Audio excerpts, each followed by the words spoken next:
గతంలో కూడా రాయలసీమలో ఉన్న ఏ ప్రాజెక్టు కూడా పూర్తి వాడుకోలేని పరిస్థితి. ఆశ్చర్యం ఏంటంటే చంద్రబాబు నాయుడు గారు అనే వ్యక్తి ముఖ్యమంత్రిగా నా 40 years ఇండస్ట్రీ అంటాడు, 15 ఏళ్ళు ముఖ్యమంత్రి చేసినాడు, ఇప్పుడు మళ్ళా దాదాపు ఇప్పుడు 17 ఏళ్ళు అవుతుంది.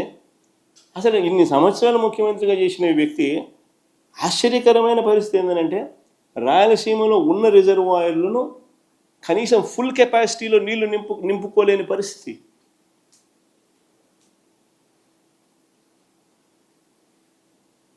ఆశ్చర్యంగా అనిపిస్తుంది ఈ విషయాలు.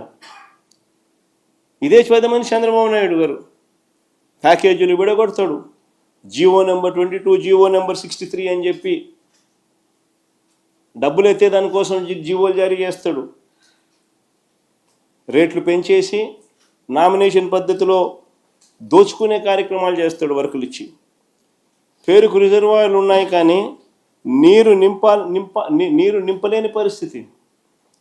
మేము అధికారంలోకి వచ్చిన తర్వాత ఒక్కొక్కటిగా దీన్ని సరిదిద్దుతూ వస్తూ ఉన్నాం. మేము అధికారంలోకి వచ్చిన తర్వాతనే మొట్టమొదటిసారిగా దీన్ని సరిదిద్దే విధంగా అడుగులు పడ్డాయి. Telugu Ganga link canal 0 to 18 kilometers design discharge పంపించుకోలేని పరిస్థితి. 500 కోట్లు మేము ఖర్చు పెట్టి డిజైన్ డిశ్చార్జ్ మేరకు 15,000 క్యూసెక్లు దాంట్లో పంపించే విధంగా దాన్ని రిపేర్ చేసి ఆ 0 to 18 kilometers రిపేర్ చేసి తీసుకురాగలిగాం వాడుకలోకి. Telugu Ganga link canal, SRBC GNSS canal carrying capacities అంటే కెనాల్ క్యారీయింగ్ సామర్థ్యం రెండు కలిపి 30,000 క్యూసెక్లకు పెంచే పనులు మేము చేపట్టాం. నిప్పుల వాగు ద్వారా నెల్లూరు వరకు 30,000 క్యూసెక్లు వెళ్ళేలా పనులు మేము చేపట్టాం. హెచ్ఎన్ఎస్ఎస్లో కేవలం 2,000 క్యూసెక్లు మాత్రమే వెళ్తూ అంటే మేము వచ్చాక కాలువ సామర్థ్యాన్ని 6,300 క్యూసెక్లకు పెంచే పనులకు మేము శ్రీకారం చుట్టాం. ఆవుకుటనలు ఫాల్ట్ జోన్ సమస్యను గత ప్రభుత్వాలు ఏమీ తీర్చలేకపోయాయి. మేము వాటిని అధిగమించి మొదటి టన్నెల్ ద్వారా 10,000 క్యూసెక్లు, రెండో టన్నెల్ కూడా పూర్తి చేసి మరో 10,000 క్యూసెక్లు నీళ్లు పంపగలిగాం. 2 టన్నెళ్ళు పూర్తి చేయడానికి 260 కోట్ల రూపాయలు వార్ ఫుటింగ్ బేసిస్ మీద ఖర్చు పెట్టి కంప్లీట్ చేసినాం. అవుకులో 3వ టన్నెల్ పనులు కూడా మొదలుపెట్టాం. గండికోట రిజర్వాయర్ కెపాసిటీ 27 టీఎంసీలు, ఏ రోజు 15-14 టీఎంసీలు మించిపెట్టలా నీళ్లు. మేము వచ్చిన తర్వాత 1,000 కోట్లు R&R మీద డబ్బు ఖర్చు పెట్టి 27 టీఎంసీల ఫుల్ డిశ్చార్జ్ కెపాసిటీలో గండికోట నీళ్లు స్టోర్ చేసినాం. చిత్రావతి ప్రాజెక్టు ఏ రోజు ఫుల్ కెపాసిటీ 10 టీఎంసీల నీళ్లు ఏ రోజు స్టోర్ చేయలేదు.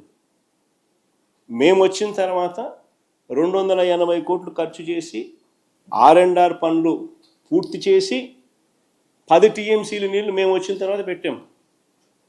బ్రహ్మం సాగర్ 17 టీఎంసీలు ఏ రోజు పెట్టలా. మేము వచ్చిన తర్వాత డయాఫ్రమ్ వాళ్ళు కొత్తది వేసి లీకేజ్ సమస్యను పూర్తి చేసి 90 కోట్ల రూపాయలు ఖర్చు చేసి 17 టీఎంసీలు బ్రహ్మం సాగర్లో నీళ్లు నింపాం. మేము వచ్చిన తర్వాతనే వెలుగొండలో 2 టన్నెళ్ళు పూర్తి చేసి 2 దశాబ్దాల కలను మేము వచ్చిన తర్వాత నెరవేర్చి జాతికి అంకితం చేశాం వెలుగొండ ప్రాజెక్టు.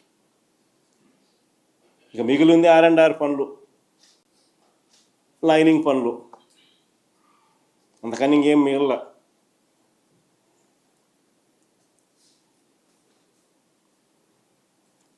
కొన్ని దశాబ్దాలుగా ఆశ్చర్యం కలిగించే విషయం, ఇంకా కొన్ని దశాబ్దాలుగా తెలుగంగలో అంతర్భాగమైన సోమశిల, కండలేరు రిజర్వాయర్లను పూర్తి కెపాసిటీలో ఏ రోజు నీళ్లు స్టోర్ చేయలేదు. మేము వచ్చిన తర్వాత R&R పూర్తి చేసి సోమశిలలో 78 టీఎంసీలు, కండలేరులో 68 టీఎంసీలు మేము వచ్చిన తర్వాతనే నింపాం. 120 కోట్ల రూపాయలు ఖర్చు చేసి ఈ డ్యాముల్లో ఫుల్ కెపాసిటీని అచీవ్ చేసినాం. మేము వచ్చిన తర్వాతనే జరిగింది ఇది.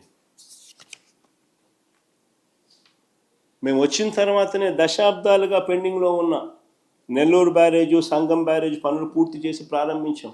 మేము వచ్చిన తర్వాతనే.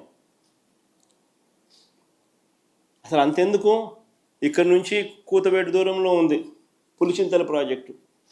మేము వచ్చేదాకా ఆ ప్రాజెక్టులో ఫుల్ కెపాసిటీ ఏ రోజు స్టోర్ చేయలేదు. మేము వచ్చిన తర్వాత 200 కోట్ల రూపాయలు మేము ఖర్చు చేసి R&Rకి ఖర్చు చేసి 45 టీఎంసీలు ఫుల్ కెపాసిటీ స్టోర్ చేసింది మా ప్రభుత్వంలోనే. ఇవన్నీ మా హయాంలో జరిగాయి. అసలు నిజంగా ఒక చిత్తశుద్ధి అనేది ఉండాలి. రైతులకు మంచి జరగాలంటే ఏం చేయాలి, ఎలా చేయాలి అని ఒక చిత్తశుద్ధి అనేది ఉండాలి. ఒక చిత్తశుద్ధి ప్రకారము అడుగులు వేస్తే, మనిషిలో సిన్సియారిటీ, కమిట్మెంటు ఉంటే ఏదైనా కానీ దేవుడు ఆశీర్వదిస్తాడు, పనులు జరుగుతాయి. అవి చంద్రబాబు నాయుడుతో లోబడిన పరిస్థితులు, జగన్ ప్రభుత్వంలో కనిపించిన పరిస్థితులు అవే తేడా.